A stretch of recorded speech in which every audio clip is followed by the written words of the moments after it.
Facebook, come on, let's do it. Facebook, go, come on.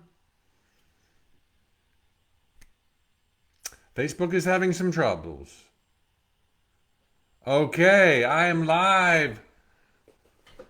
Jumbo, fellow adventurers, thoughts become things. That's what I'm doing every day. Thoughts become things, like in The Secret, the DVD and the movie. Anyway, we had such great response yesterday and interaction, engagement, likes, hearts, stars, waving hands about angels. And because today is the last day to join us on the 21-day angel adventure at tut.com, link below in Facebook, swipe up and Instagram, I thought I would share some really fun facts that I have learned from Lorna Byrne about angels, what they can do for us, where they are. I think you're going to really dig this. But let me qualify what I'm about to share by stating that Lorna, who I'm doing this adventure with, is the angel expert. Everything I say, take with a pinch of salt. Some of it's intuition, some of it's straight from Lorna's mouth to my ears, and other bits of it is stuff that I just feel like I know. So, all right, so some cool, fun questions about angels. And this is a question somebody asked in Facebook yesterday. Please ask your questions below, Facebook or Instagram. How do angels differ from the universe or your higher self? This question came up a lot yesterday in social media. Angels are literally separate, distinct, independent beings. Now, having said that, we're all one. And where one of us ends, the other begins. And this is all just God come alive in the dream of life. So in one deep, profound sense, angels are just another part of ourselves.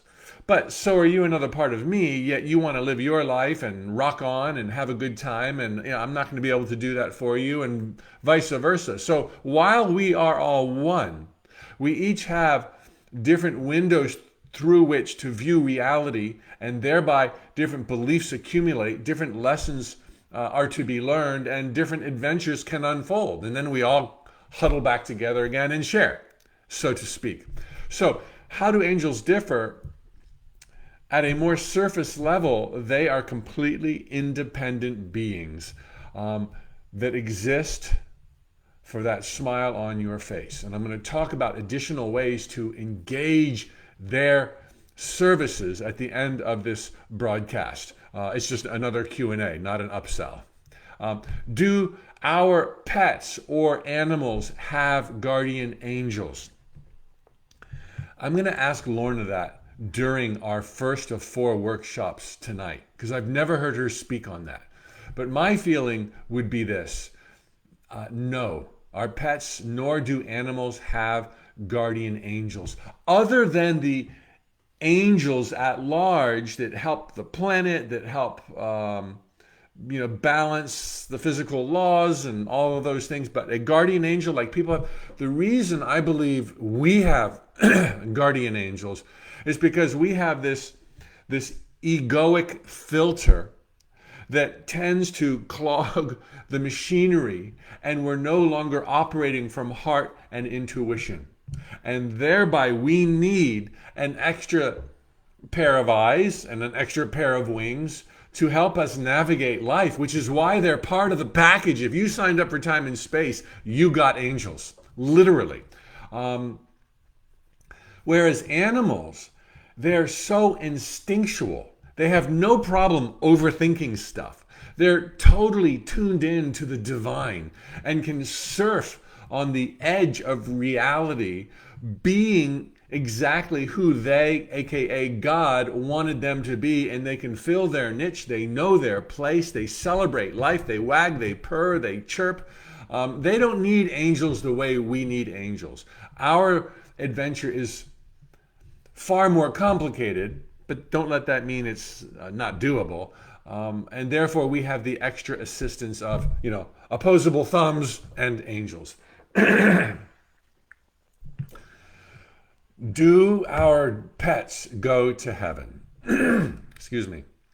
Absolutely. As I think Mark Twain said, if they don't have dogs, I'm not going. If it's here, it's there. If it's here, it's there even better. And if Fido is in your life here, Fido in even more radiant forms, if that's even possible, will be on the other side waiting for you at the end of the Rainbow Bridge. Many of you will know what I'm talking about. So can angels appear as people and create apparitions or create apparitions? I'm going to also ask that of Lorna tonight. My life's experience and those of loved ones says absolutely yes. I know that Seth, dictated by the late Jane Roberts, you can check those books out at any bookstore, the Seth Material by Jane Roberts, says that we actually, as human beings, with our higher selves and perhaps with spirit guides, can and do create apparitions. Can our angels help us in this? Why wouldn't they be able to help us in this? Do we have to have them to do that? No, I think we can do that on our own.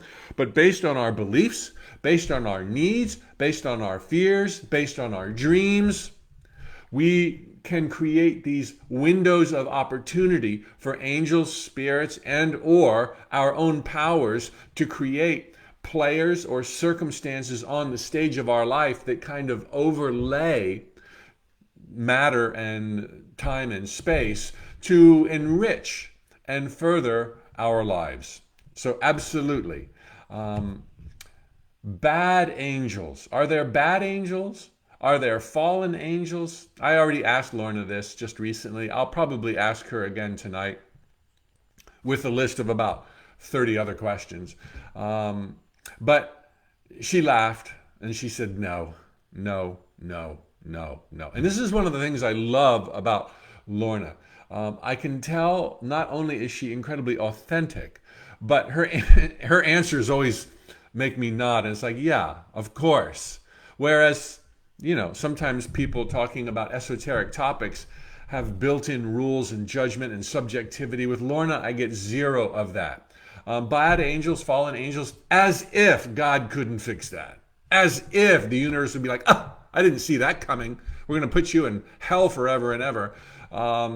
No, anything, everyone, all of it, time, space, matter, atoms, electrons, protons, are pure God, playing out their adventures inside of the heart of God. So the idea of a bad angel or a fallen angel, whether it's Lucifer or whoever, supposedly, is a broken, fatally flawed concept. That doesn't mean maybe an angel couldn't make a mistake. Ooh, that's a good question for Lorna tonight. I don't know. Can an angel make a mistake? I think when they're operating from pure love, which they are, and it's not filtered by logic like us, I would say I don't think it's possible for an angel to make a mistake. I really don't think that's possible. It's like saying, can God make a mistake?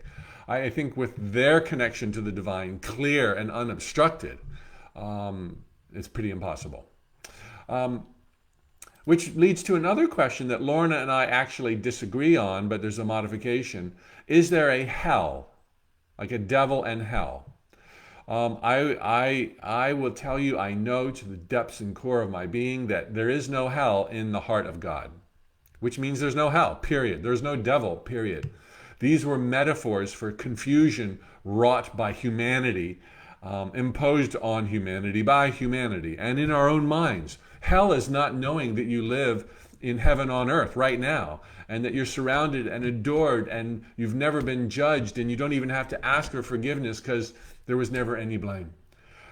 Hell is not knowing that.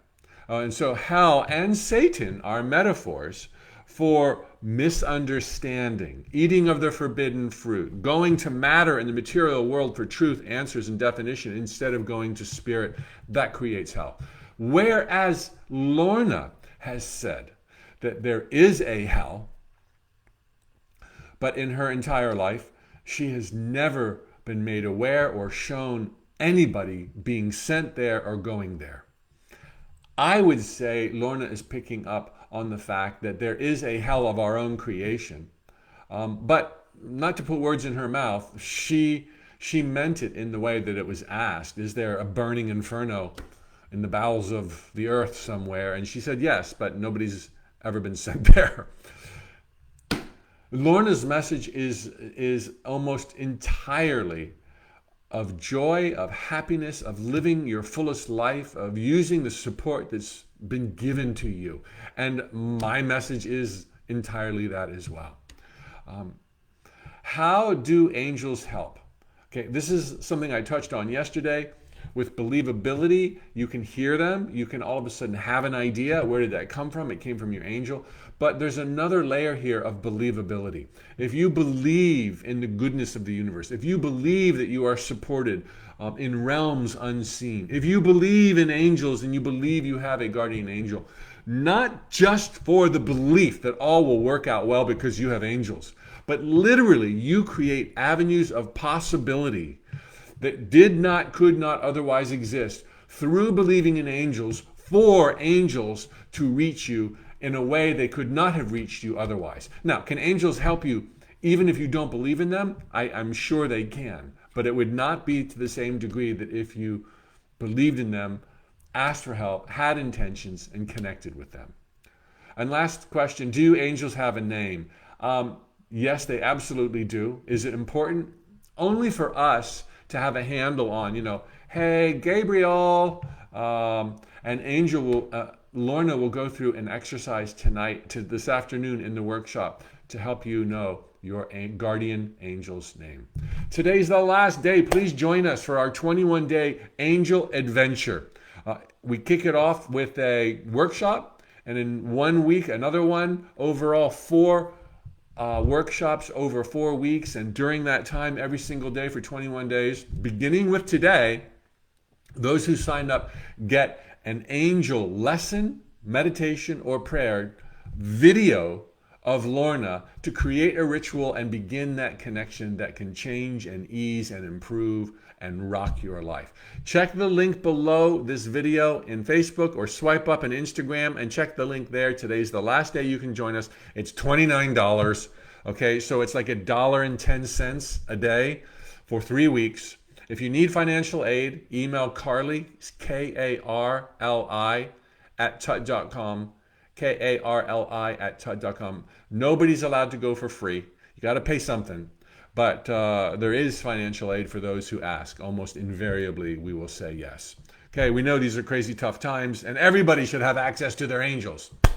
Okay, tally-ho amigos, Dominique, Jocelyn, Sheila, Sylvia, Nelson, so glad you're all here on Facebook. Animal Reiki Lady, of course. Tamatha, glad you're here. Positive Pressure, oh, that's interesting. Devin, Helen, all right, Fine Focus. Glad you're all here. Have an amazing day on Instagram and wherever you and your angels may wander. And I'll see you today at 3 p.m. New York City time for 60 to 90 minutes, including a Q&A session with Lorna Byrne, should you decide to join us on our 21-day angel adventure, which kicks off on this gorgeous day in paradise. Tally ho, amigo!